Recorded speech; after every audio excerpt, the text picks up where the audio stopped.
Here I have Nissan Ariya Nismo, and let me show you how to enable safety camera warning.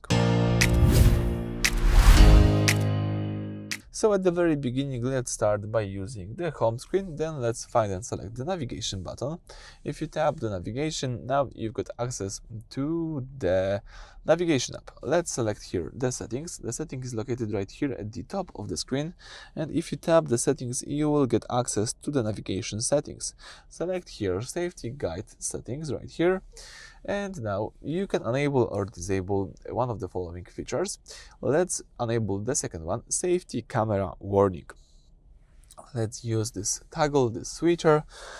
And as you approach a speed camera, the car will give you a warning, usually a chime or a voice prompt.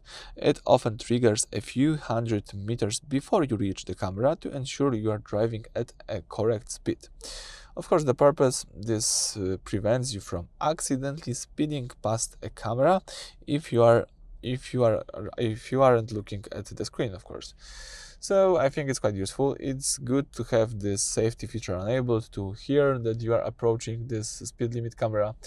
So let me keep this enabled. Okay, so that's it for this video. Thank you for watching. Please subscribe to our channel and leave thumbs up.